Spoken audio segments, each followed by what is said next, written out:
Obra Exilados por Amor. Psicografia de Sandra Carneiro, pelo Espírito Lúcius. Capítulo 18.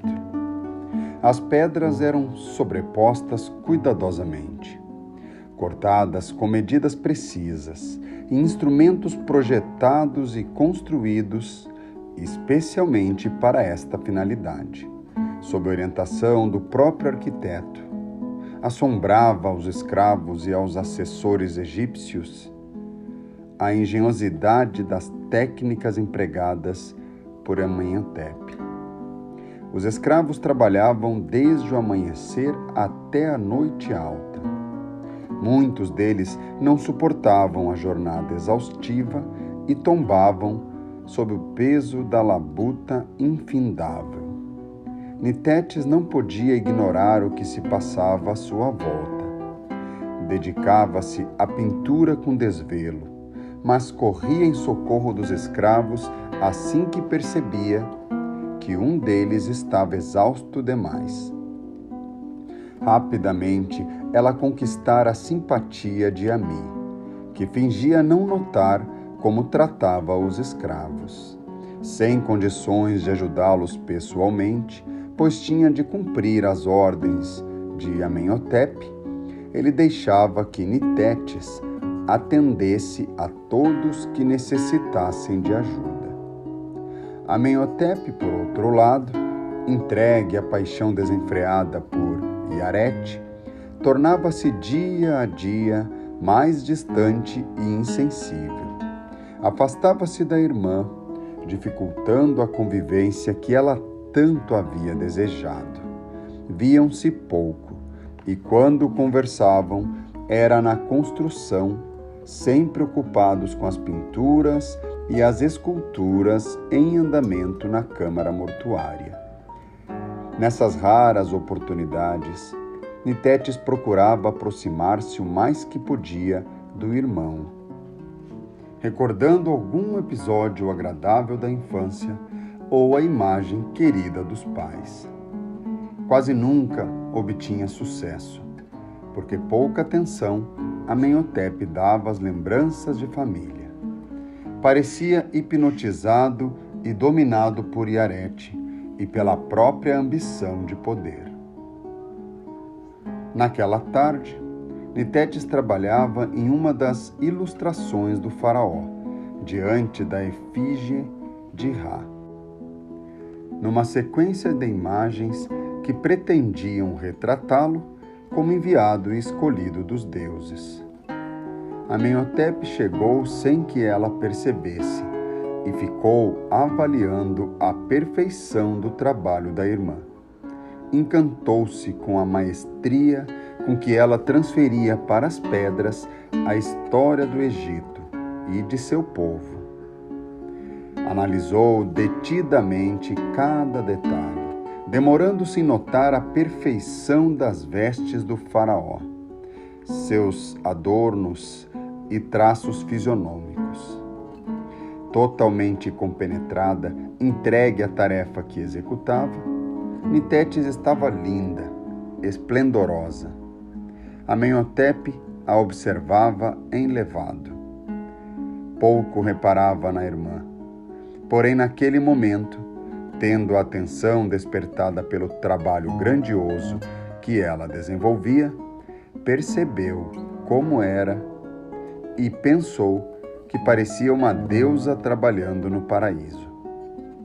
Subitamente, Nitetes sentiu a presença do irmão e virou-se para ele perguntando surpresa: "Há quanto tempo está aí, me olhando?"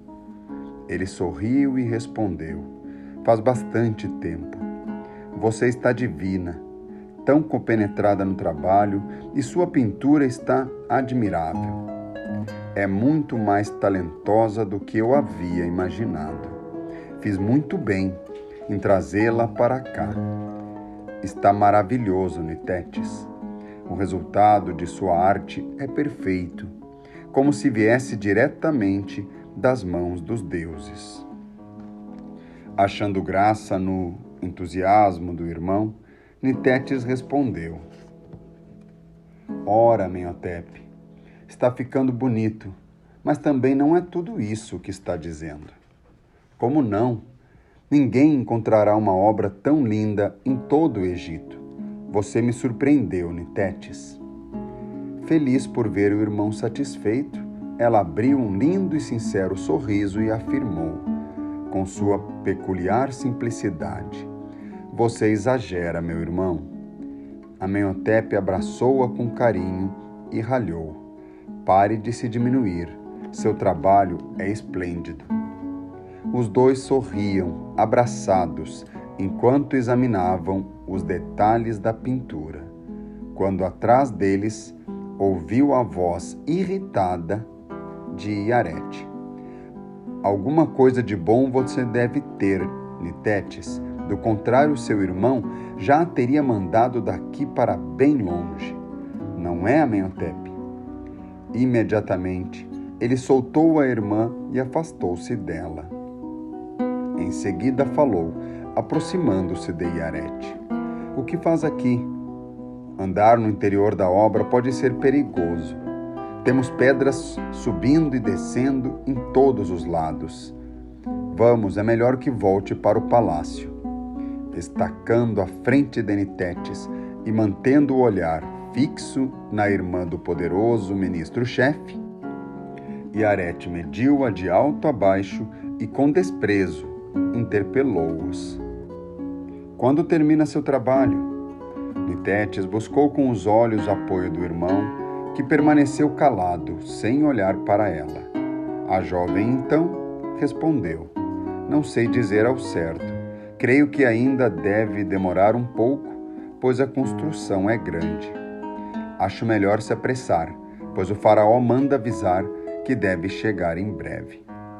Amenhotepe tomou Iarete pelas mãos e insistiu: Venha, Iarete, temos muito que conversar. Ela, entretanto, olhou firmemente para Nitetes, dizendo: Acho que teria sido melhor você ir embora enquanto pôde. Quando Nitetes fez menção de responder, Iarete colocou a mão sobre a de Amenhotepe e encerrou: Vamos, quero que faça um relatório minucioso do andamento da obra. Meu marido quer encontrar tudo de acordo com o planejado. Amenhotepe acompanhou Iarete sem olhar para Nitetes, que ficou a observá-los, abandonando a construção, até finalmente desaparecerem. Sem poder acreditar na conduta de Amenhotepe, suspirou e voltou-se para a pintura em que estivera trabalhando. Diante da imagem de Ra, que havia ilustrado com primor, tocou suavemente a figura e ergueu os olhos ao céu, rogando aos deuses pelo irmão, especialmente ao Deus de Raquel, que em segredo amava e respeitava. Era naquele Deus que ela pensava diariamente. Era ele que dirigia suas preces e seus mais sinceros sentimentos. Algumas semanas se escoaram velozmente. Aproximava-se o dia do retorno triunfante do faraó. Ele havia conquistado novos territórios, expandindo as fronteiras de seus domínios para além do deserto de Zin, e trazia grande número de escravos para servirem ao reino do Egito. Nitetes dedicava-se com maior intensidade ao trabalho, na certeza de que Amenhotepe esperava que a obra estivesse bem adiantada para receber de Djoser. Naquele dia, no entanto, ela estava inquieta. Olhava para a porta com frequência, como se esperasse alguém. Não conseguia concentrar-se e sentia-se mais cansada do que de hábito.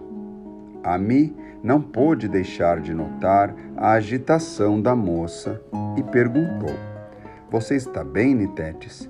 Parece apreensiva. Sinto-me angustiada e não sei explicar o porquê. Não seria melhor tirar o dia de folga para descansar um pouco? Tem trabalhado em excesso, Nitetes. De modo algum, Ainda tenho muito que fazer. Sabe quando chegará o grande de Joser? Muito breve. Pois então, como poderei esmorecer logo agora? Mas se não descansar, pode até cair doente de exaustão. Não se preocupe, meu bom amigo Ami, não cairei. Após a pequena pausa, prosseguiram com o trabalho. Pelo meio do dia, um dos escravos caiu, desfalecido. Nitetes prontamente correu até ele e ajoelhou-se ao seu lado, tentando aliviar seu estado. Entretanto, ao ser tocado, ele a agarrou e puxou com toda a força para o chão. Deitou-a, beijando-a com sofreguidão, enquanto dizia: Não posso mais viver sem você, deixe os outros, fique somente comigo. Debatendo-se para soltar-se do rapaz, Nitetes repetia: Pare com isso, solte-me, está me machucando. Você é que me machuca, quero-a só para mim, ele insistia. Do que é que está falando? Perguntou Nitetes, tentando desvencilhar-se do jovem escravo.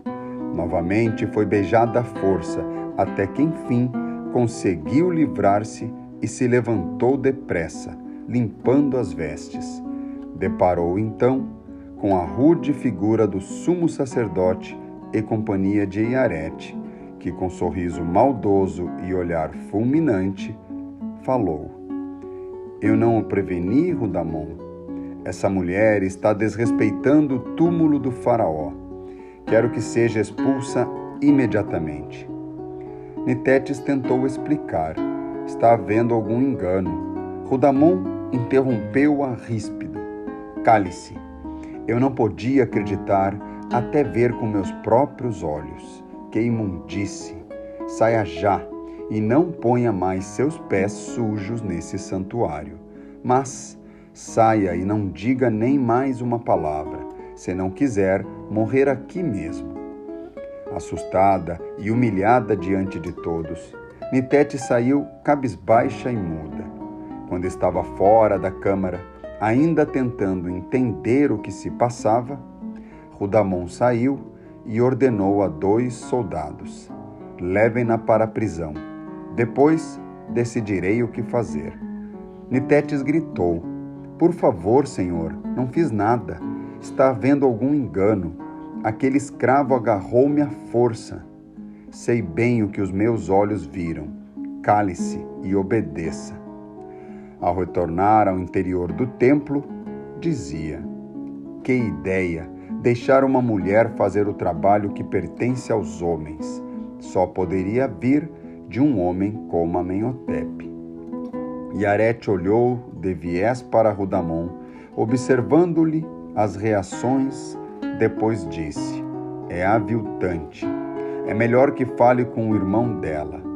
Amenhotepe precisa saber o que andava fazendo quando ele não estava por perto. Nitetes gritava desesperada enquanto era levada pelos guardas. Por favor, deixem-me falar com Amenhotepe. Está havendo um engano muito grande, por favor. Escutando o som abafado da voz de Nitetes a distanciar-se da construção, Iarete sorriu satisfeita e já se dirigia à saída quando Rudamon perguntou: O que realmente deseja, senhora? Ela virou-se, mediu Rudamon de alto a baixo e respondeu: A glória absoluta do faraó. E afastou-se depressa, à frente de seus guardas pessoais.